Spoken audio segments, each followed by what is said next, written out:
Тасбақа мен құмырсқалар. Бірде тасбақа алыс жолдан арып ашып келе жатып, құмырсқаның ұясына тап болды. Биіктеу ұяны басына жастық етіп, жантая кетті. Ұяның ішінде жүрген құмырсқаларға төбеден тас түскендей сезілді. Бәрі жүгіріп сыртқа шықты. Тас дегені тасбақа екен. Түріне қарасаң, арықтап, әбден шаршағаны білінеді. Құмырсқалар сабыр сақтап, тынығып алғаннан кейін кететін шығар. Бізді ес көріп тоқтаған ғой, деді. Бір уақытта ұяның іші сықырлап, тасбақаның оянғанынан хабар берді. Тасбақа кетейін деп жатқан болар деп, құмырсқалар сыртқа шықты. Тасбақа киім иегін изеңдетіп, тіске басар бірдеңе бар ма дегендей, аузымен ауа қармап жатыр екен.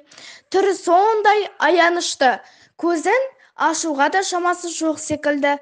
Құмырсқалар дереу қоймасына кіріп, еккен шөптерінен бір уысын әкеп тасбақаның аузына салды. Бұлшық-бұлшық көзін тарс жұмып, ауызға салса еріп кететін шөпті ұзақ сорды. Шайнамады, тек ауық-ауық ыңыранып, деп қояды. Шөптің дәмі аузынан кете қоймаған тасбақа бір уақытта мама іздеген баладай тағы да аузын аша бастады. Құмырсқалар жүгіріп барып тағы да аузына шөп салды. Бұл жолы деп даусы жуман шықты. Ес жиып келеді, деп құмырсқалар мәз болды. Сәлден соң ұяның төбесі тағы да сықырлай бастады.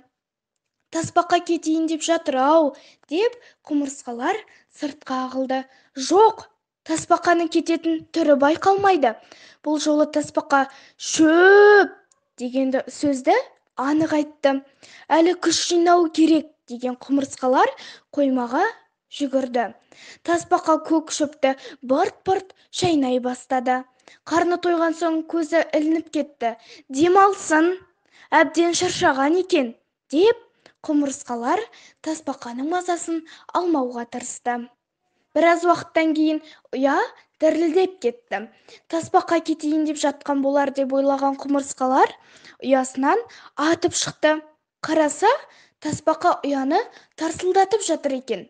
Жақсы болып қалыпты, деп қуанған құмырсқалар бұл жолы да аузына шөп салып, артығын алдына тастады.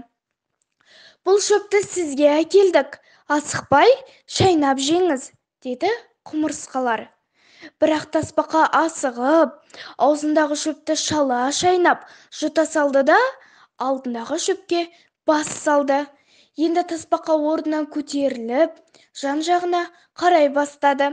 Тасбақа орнынан тұрғанға кетейін деп жатыр екен деп ойлаған құмырсқалар айнала қоршап, жолың болсын, тасбақа, деп қоштасты. Аяғының астында құж-құж еткен құмырсқалардың мына жүрісіне түсінбеген тасбақа тырбыңдап әрі-бері жүрді. Тасбақаны өз жолымен кетті деп ойлаған құмырсқалар жан-жаққа тарап, жұмыстарына кірісіп кетті. Әбден әл жинап, күшейіп алған тасбақа шөп іздеуге ерініп, құмырсқаның ұясының төбесін опырып, ортасына түсірді. Мұны көріп шошып кеткен құмырсқалар не болды деп, жасырын есіктерін ашып, далаға ағылды.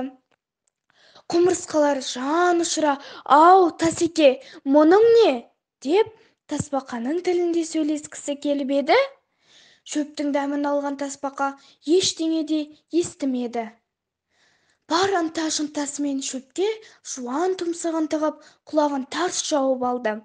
Қоймаға жүгірген құмырсқалар шөптен түк қалмағанын көрді.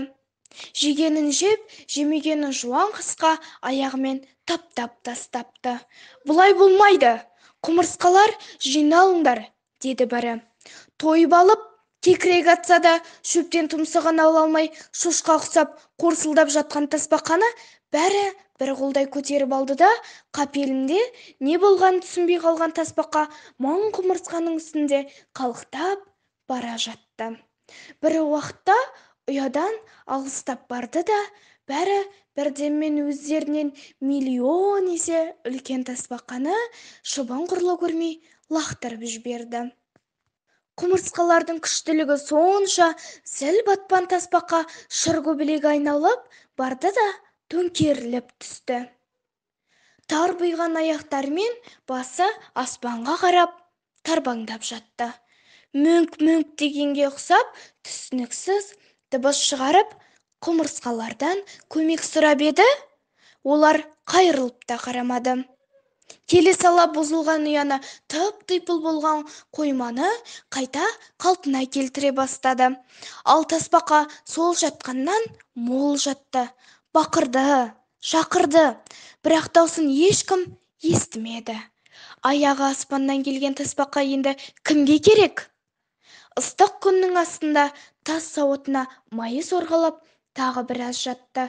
Бірте-бірте қимылдан қалды. Енді тасбақаның басына шыбын ойнақ салды. Күннің аптап ыстығымен шыбын шіркін қойсын ба, рахатын көрді. Аз уақыттың ішінде дәу тасбақаның сауыты ғана қалды. Енді 5 тесікті алып сауытпен жел ойнай бастады. Әрі ойнап, бері ойнап, дәу сауыты даңғыр еткізіп ұшырып түсірді. Оңға бір, солға бір аунатты. Ақыры не керек, домалатып ала жөнелді. Соңында бір сызық болып ізі қалып еді, оны да жел үрлеп жоқ қылды. Сауытты қайда алып кетті, ешкім білмейді. Ал құмырсқалар болса, тасбақа бұзған ұясын қалпына келтіріп, ештеңе болмағандай кіріп шығып, тіршілігін жалғастыра берді.